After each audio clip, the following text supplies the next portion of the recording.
Toujours dans les fondamentaux du trading, qu'est-ce que le time frame? Encore une fois, c'est une notion qui est très très importante, alors sois très attentif durant cette vidéo parce que les time frames, tu vas être amené à les utiliser très très souvent dans ton trading, même tout le temps. On va voir dans cette vidéo qu'est-ce que le time frame et comment l'utiliser efficacement pendant tes analyses. C'est parti. On en avait rapidement parlé dans l'une des précédentes vidéos, notamment celle où je vous parlais des bougies, des chandeliers japonais. Je vais vous expliquer que nos chandeliers japonais sont toujours réglés sur une unité de temps, à savoir que un chandelier japonais, donc vous le savez maintenant, ça représente l'ouverture et la clôture du prix, son plus haut et son plus bas sur une unité de temps précise. Donc si on est en daily par exemple, à savoir le D qui se trouve ici, ça veut dire qu'une bougie représente une journée. Bref, on va voir tout ça en détail dans cette vidéo, notamment les meilleurs time frames à combiner ensemble et tout ce qu'il faut savoir sur les time frames de manière générale. Donc, qu'est-ce que le time frame? À savoir l'unité de temps en trading. Donc, comme on l'a vu, c'est ce que je vous ai expliqué, une bougie égale 4 informations. Prix d'ouverture, prix de fermeture, le plus haut et le plus bas. Le time frame, donc l'unité de temps, c'est ce qui va nous permettre de savoir sur quel temps ces informations sont données. Si vous êtes sur un time frame M1, donc à savoir une minute, ou un M en français, alors une bougie égale une minute. Vous avez donc l'information du prix d'ouverture quand la minute a commencé, du plus haut durant cette minute, du plus bas durant cette minute, et du prix de fermeture quand la minute s'est terminée. Ok?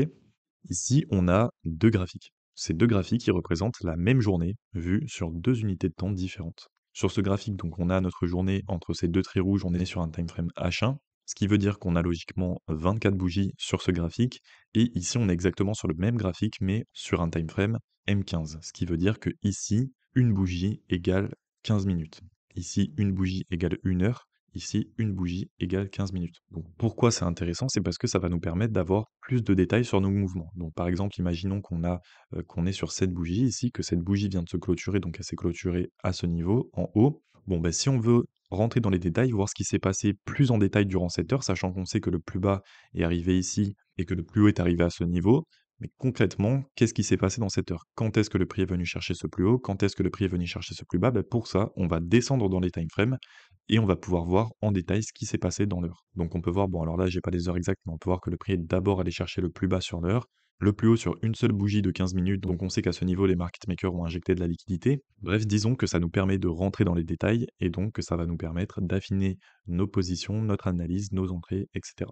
Donc là j'ai mis les timecodes de certaines unités de temps. Bon, ça vous le retiendrez avec le temps, que 15 minutes égale, c'est logique, hein, de toute façon, bon après ça sera pas toujours marqué, mais H1 voilà, égale 1 heure, donc une bougie égale 1 heure. Le 15M qui égale 15 minutes, donc une bougie égale 15 minutes, etc., etc. Alors rappelez-vous, on avait parlé dans une vidéo les différentes méthodes de trading, à savoir le scalping, l'intraday, le swing trading et le long terme. Ici, je vous donne les meilleures combinaisons de time frame selon la méthode que vous utilisez dans votre trading. Alors évidemment, c'est pas universel, hein, c'est pas parce que vous faites du scalping que vous utilisez seulement le M1, le M5 et le M15, mais disons que c'est les time frames qui se combinent le mieux pour ce type de trading. Parce que déjà, c'est une erreur de se concentrer sur un seul time frame. Il y a beaucoup de gens qui la font. Ça vous donne une analyse biaisée du marché que vous allez trader. Et pourquoi on va combiner plusieurs time frames? Parce que par exemple, en M15, on peut avoir plein d'indices qui vont nous inciter à prendre un trade baissier, mais au final, quand on va aller en M30, on va se rendre compte qu'on a un gros indice qui nous incite à ne surtout pas vendre. Mais au contraire, on peut avoir aussi quelques indices qui nous incitent à vendre en M15,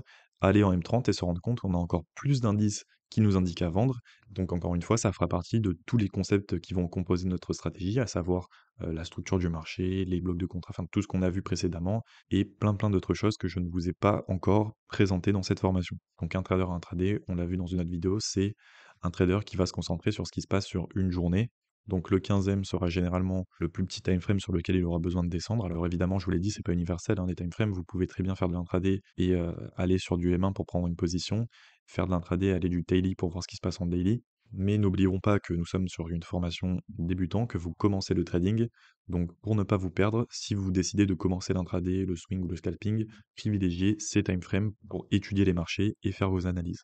Il y a d'autres raisons qui vont nous pousser à combiner les time frames, c'est que premièrement, plus votre time frame est haut, plus l'indice qui sera donné apportera du poids à votre setup. Donc par exemple, une englobante sur un time frame daily, donc à savoir une bougie qui représente un jour, et un beaucoup plus gros indice baissier qu'une englobante sur un time frame M1. Pourquoi? Parce que les volumes de liquidités qui ont été injectés sur les deux time frames, j'aurais peut-être dû prendre un exemple sur un graphique, mais bon, je pense que c'est pas très compliqué à comprendre. Évidemment, sur une bougie qui représente une minute, il y aura beaucoup moins de liquidité qui a été injectée que sur une bougie qui représente un jour. Il y a forcément plus de liquidité qui a été injectée sur une journée que sur une minute. C'est de la logique, ok? Donc les indices donnés sur les plus hauts time frames donnent plus de poids à vos setups, donnent plus de poids à votre analyse. Par exemple, un swing trader tradera la majorité de son temps en M30, ça c'est ce que je vous expliquais tout à l'heure, mais après son analyse, avant de se positionner, il peut regarder sur un plus haut time frame, donc par exemple le H1, à savoir une bougie représente une heure, M30, une bougie représente 30 minutes, pour chercher un indice qui va soit venir confirmer son analyse qu'il a faite en M30, soit l'invalider. De cette manière, il peut éviter une perte s'il a des indices qui vont à contresens de son analyse, ou prendre une position en risquant plus qu'habituellement s'il a des indices qui confirment son analyse sur les LTF. Ce que j'appelle les LTF, c'est les low time frame, à savoir les petits time frame. Par exemple, tu analyses un setup baissier, disons, sur du M3, donc une bougie qui représente 3 minutes. Tu vas sur les HTF, donc par exemple, tu vas en M30, donc une bougie qui représente 30 minutes, et tu vois un énorme pin bar haussier qui rejette un support, alors tu décides finalement de ne pas vendre et tu t'évites une perte. C'est pour ça que c'est intéressant de combiner les time frames. Bon, voilà ce qu'il en est des time frames. C'est pas une longue vidéo, néanmoins ça reste très très important. Ça fait pareil partie des fondamentaux du trading. C'est très important à connaître et à comprendre. Donc si vous avez des questions, n'hésitez pas à me les poser en commentaire.